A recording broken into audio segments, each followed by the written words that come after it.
Good morning students, आप सभी का जूलॉजी की ऑनलाइन क्लासेज में हार्दिक स्वागत है। तो आपकी दीपावली की छुट्टियां बीत चुकी है, फिर से अपन चलते हैं अपने क्लासेस की तरफ।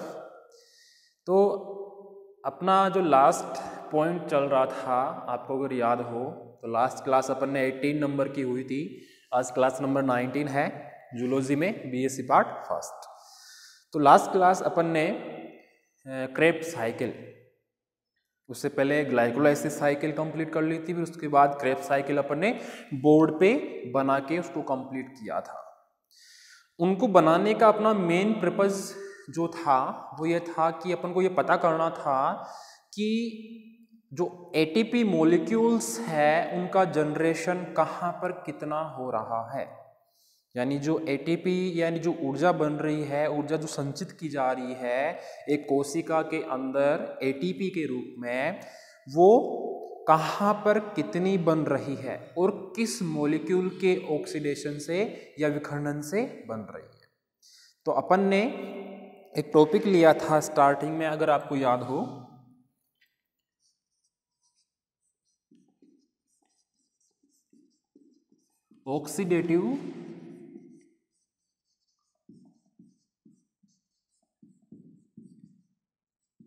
ऑक्सीडेटिव कार्बोक्सिलेशन, ये टॉपिक स्टार्ट किया था।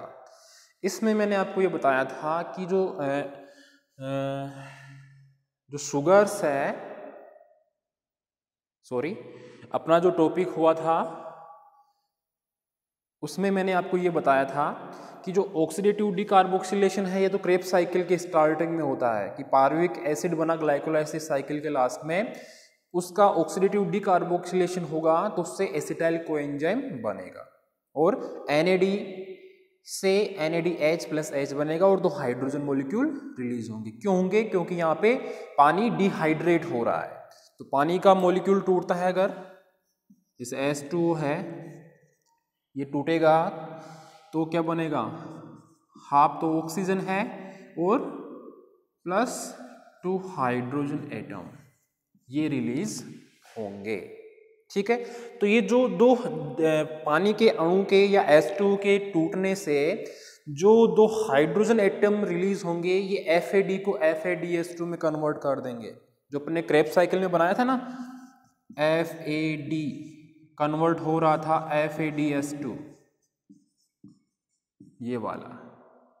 और यहाँ पे अपन ने शो भी किया था कि 2 हाइड्रोजन एटम्स भी रिलीज होते हैं।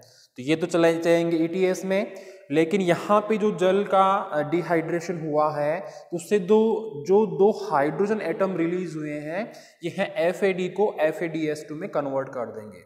और इस FADH2 से कितने ATP बनते हैं? 2 ATP।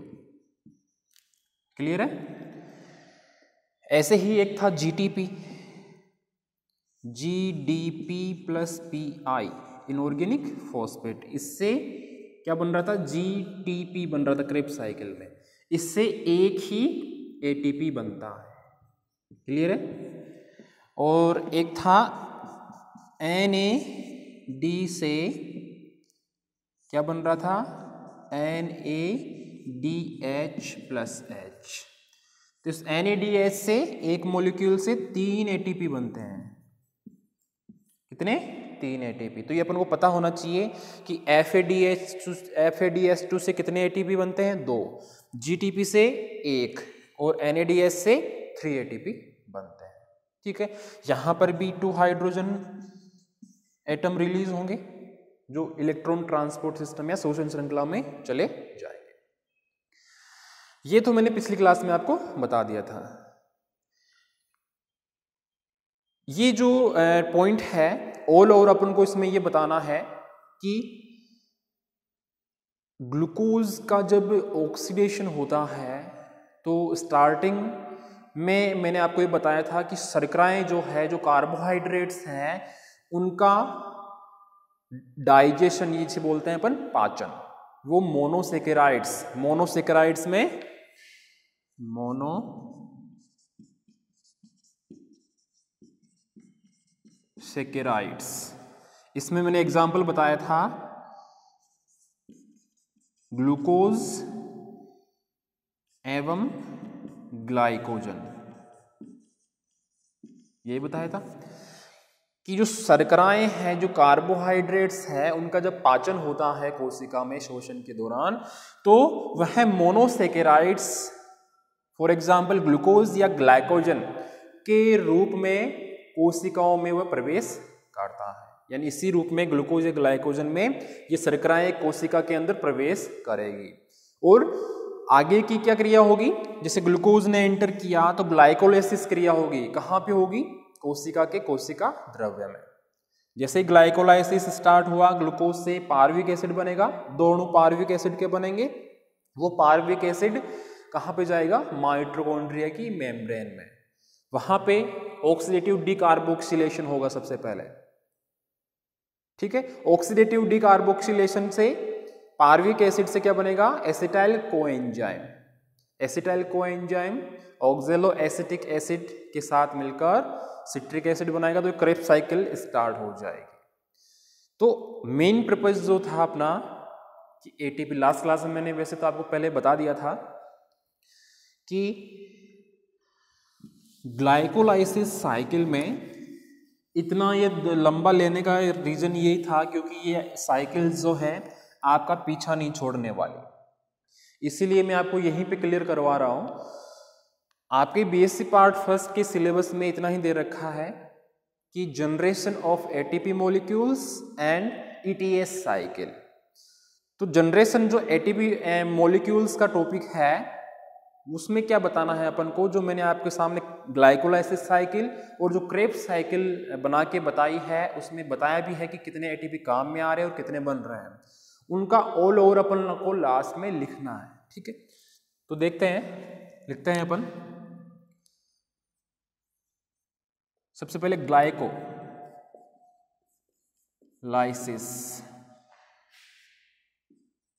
साइकिल, इसकी बात कर लेते हैं। इसमें टोटल एटीपी का टोटल एटीपी कितने बन रहे थे, 10, ठीक है। काम में आए एटीपी कितने काम में आए थे, स्टार्टिंग में ऊपर ही ऊपर दो कितने काम आए थे, 2 काम में आ गए थे, 2, ठीक है। तो माइनस कर दिया 10 में से 2, तो 8 एटीपी का लाभ हो गया। कौन सी साइकिल में, ग्लाइकोलाइसिस साइकिल में। ये 10 एटीपी कहां पे बन रहे थे, एक तो NADH से उसके 2 मॉलिक्यूल थे तो 6 एटीपी वैसे बन रहे थे, और लास्ट में उसी के नीचे 2 एटीपी का बन रहा था, और लास्ट में जब पार्विक एसिड बन रहा था उससे जस्ट पहले 2 एटीपी और, तो ऐसे टोटल 8 एटीपी बन रहे थे और इसमें से 2 एटीपी काम में आ गए थे, इसलिए टोटल 8 एटीपी का लाभ ग्लाइकोलाइसिस साइकिल में हो गया था। ये मैंने आपको पहले से बता दिया है। ऐसे ही क्रेब्स साइकिल में अगर देखें अपन तो NADH, इससे इसके कितनी जगह पर NADH बन रहा था क्रेब्स साइकिल में, 1 2 3 जगह बन रहा था ये NADH। तो एक मॉलिक्यूल से 3 एटीपी बनते हैं, तो 3 से कितने होंगे,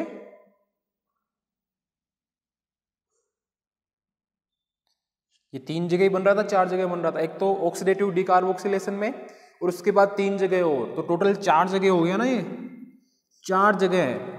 मैंने लोकेशन बता रहा हूँ वापस। एक तो ऑक्सीडेटिव डीकार्बोक्सिलेशन हो रहा था स्टार्टिंग में जो मैंने ऊपर बनाया था क्रेब्स साइकिल में, वहां पे NADH बन रहा था NAD से।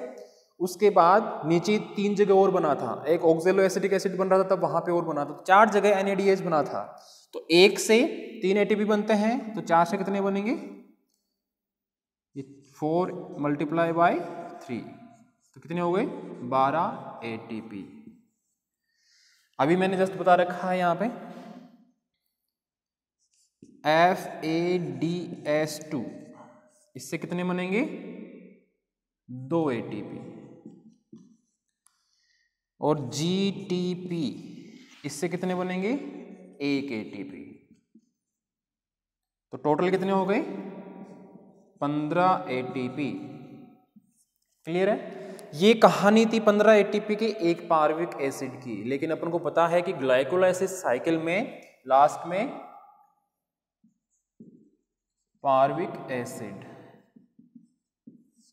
2 पार्विक एसिड बने थे, तो इसका 10 डबल कर दे, तो इसको मल्टीप्लाई करेंगे 2 से, तो कितने हो जाएंगे? 30 ATP। तो 30 ATP टोटल बने हैं कौन से साइकिल में? क्रेब्स साइकिल में। ठीक है।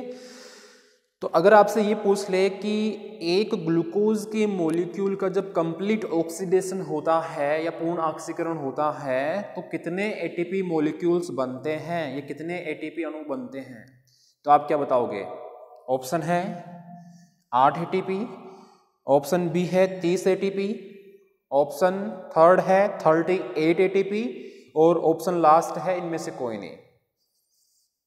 तो आंसर क्या होगा अपना? बहुत सोचने की बात है, कंपटीशन में आया हुआ क्वेश्चन है, आपके एग्जाम में भी पूछा जाता है। क्वेश्चन क्या है कि एक ग्लूकोज के अणु का जब कंप्लीट ऑक्सीडेशन होता है तो उससे कितने एटीपी मॉलिक्यूल बनते हैं कोशिका, माइटोकॉन्ड्रिया में या कोशिका में। तो अपन को ध्यान देना है, अपन ने पढ़ा है कि जब ग्लूकोज का अणु कोशिका के अंदर प्रवेश करेगा तो उसका विखंडन होगा तो ऊर्जा निकलेगी, तो ग्लाइकोलाइसिस साइकिल स्टार्ट होगी सबसे पहले, तो 8 एटीपी यहाँ पे बन गए। उसके बाद पार्विक एसिड क्रेब्स साइकिल में एंटर करेगा तो 30 एटीपी यहाँ पे बन गए। तो इन दोनों को प्लस करेंगे अपन, 8 एटीपी तो ये है और 30 एटीपी ये है, तो टोटल कितने हो जाएंगे? 38 एटीपी। कितने हो जाएंगे? 38 एटीपी। तो इससे आगे लिखना है अपन को,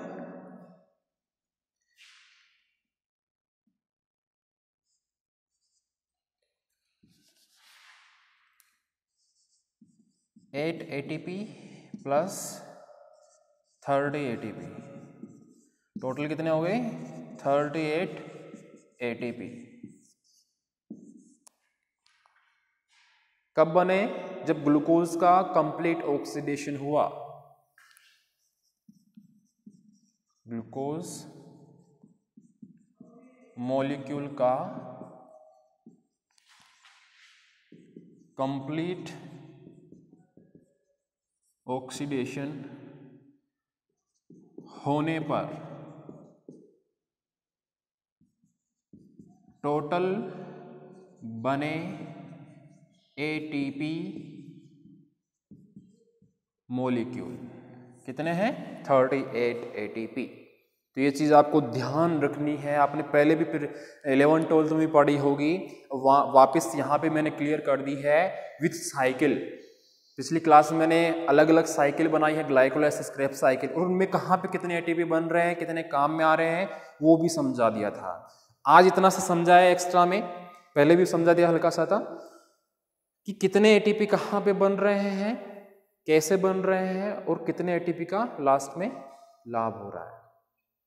तो अगर आपको कोई भी पूछे कि एक ग्लूकोज का मॉलिक्यूल है, अणु है, अगर उसका कंप्लीट ऑक्सीडेशन या पूर्ण ऑक्सीकरण होता है तो कितने एटीपी अणु बनते हैं, तो आप क्या बताओगे? 38 एटीपी। अगर वो ही आपसे ऐसे पूछे कि कैसे, तो आपको इस विस्तार से उनको समझाना है कि 8 एटीपी का लाभ तो ग्लाइकोलाइसिस साइकिल में हुआ और क्रेब्स साइकिल में 30 एटीपी का लाभ हुआ, तो दोनों को प्लस करते हैं तो 38 एटीपी मॉलिक्यूल्स बनते हैं एक ग्लूकोज के मॉलिक्यूल का ऑक्सीडेशन होने पर। क्लियर है? इसके बाद अपना रह जाता है electron transport chain. Electron transport chain के बारे में आपने शायद 12th क्लास में भी पढ़ा होगा, उसी को रिपीट करेंगे अपन। इलेक्ट्रॉन ट्रांसपोर्ट सिस्टम या इलेक्ट्रॉन ट्रांसपोर्ट चेन क्या होती है, कहाँ पर होती है, सबसे पहले अपन को ये जानना बहुत जरूरी होता है। तो मेरा आपसे क्वेश्चन है कि क्या ये जो इलेक्ट्रॉन ट्रांसपोर्ट सिस्टम है, शॉर्ट में ETS, ये क्या सेल के साइटोप्लाज्म में होती है या माइटोकॉन्ड्रिया में होती है? तो ऑब्वियसली सिंपल सी बात है कि माइटोकॉन्ड्रिया में ही होनी है, उसकी मेम्ब्रेन में ही होनी है। तो होता क्या है इस साइकिल में कि जो माइटोकॉन्ड्रिया है उसमें 4 कॉम्प्लेक्स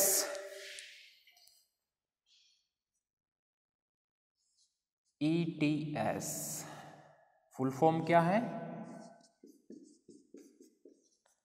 इलेक्ट्रॉन ट्रांसपोर्ट चेन या सिस्टम भी आप इसे बोल सकते हो, बात एक ही है। ठीक है, मैंने जिक्र किया माइटोकॉन्ड्रिया का।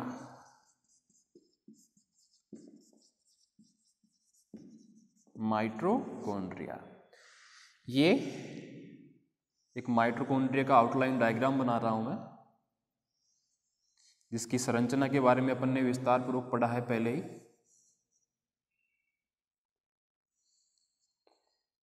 इसमें अपन ने माइटोकॉन्ड्रियल क्रिस्टे भी बनाई थी, अगर आपको याद हो, जिन पे F1 पार्टिकल लगे हुए थे, ये वाले F1 कण, ये दर्शाए थे अपन ने। तो ये जो भाग है इसकी इनर मेम्ब्रेन जो अंगुली समान प्रबंध बना रही है माइटोकॉन्ड्रिया के साइटोप्लाज्म में, इस वाले भाग में ही ETS साइकिल चलती है।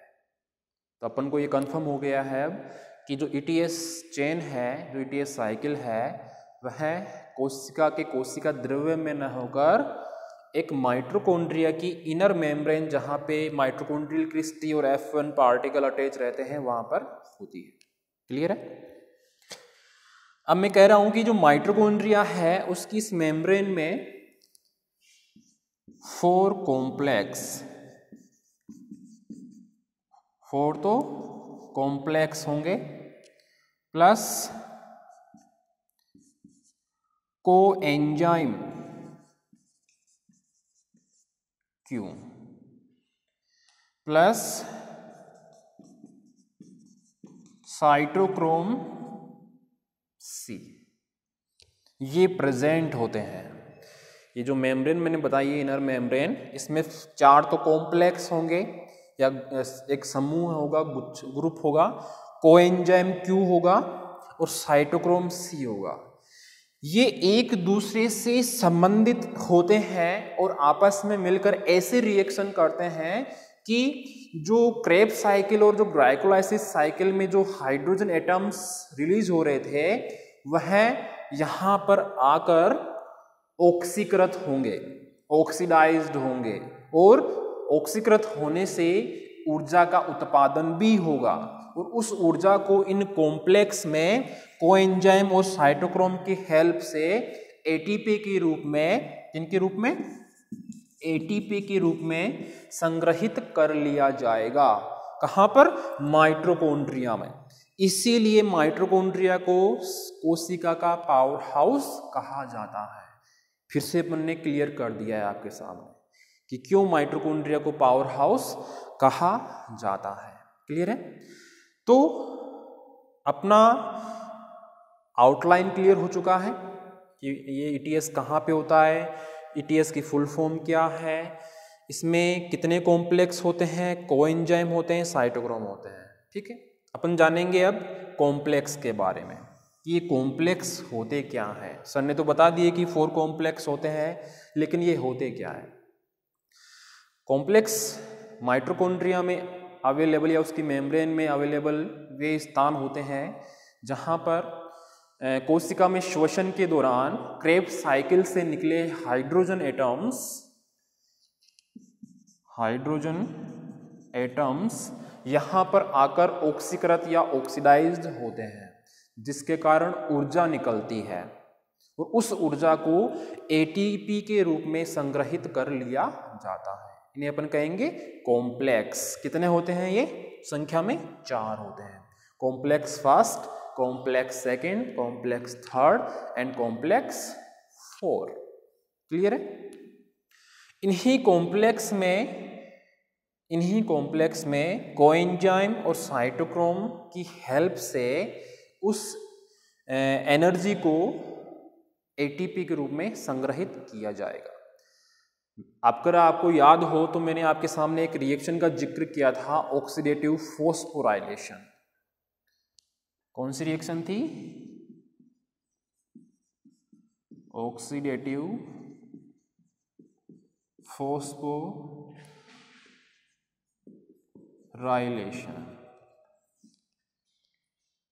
इसमें मैंने आपको बताया था कि एडीपी, एडिनोसिन डाइफॉस्फेट, यह इनऑर्गेनिक फॉस्फेट ग्रुप के साथ मिलकर एटीपी मॉलिक्यूल बनाता है और कुछ मात्रा में पानी भी बनता है।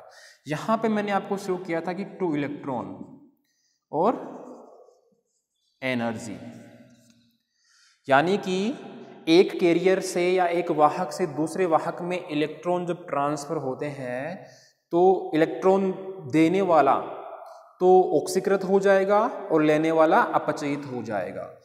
तो एक कैरियर से दूसरे के वाहक को जब इलेक्ट्रॉन ट्रांसपोर्ट होते हैं, जब वो ऑक्सीकृत या अपचयित होते हैं तो इलेक्ट्रॉन का ट्रांसपोर्ट भी होता है, उसी टाइम एनर्जी भी उत्पन्न होती है। वो एनर्जी कितनी उत्पन्न होती है ये भी क्वेश्चन पूछा गया है एक बार, लगभग 12.2 किलो केल्विन प्रति मोल। ये आपको नोट करना है कि जब एक वाहक से दूसरे वाहक में इलेक्ट्रॉन ट्रांसपोर्ट होते हैं, उनका परिवहन होता है, उस टाइम कुछ मात्रा में ऊर्जा भी उत्पन्न होती है, लगभग 12.2 किलो केल्विन प्रति मोल, जो या यह ऊर्जा एडीपी को एटीपी में कन्वर्ट करने के लिए पर्याप्त होती है। जो ऊर्जा 2 इलेक्ट्रॉन को ट्रांसपोर्ट करने में उत्पन्न हुई है एक कैरियर से दूसरे कैरियर में, यह ऊर्जा एडीपी को, एडेनोसिन डाइफॉस्फेट को एटीपी, एडेनोसिन ट्राइफॉस्फेट में बदलने के लिए पर्याप्त होती है।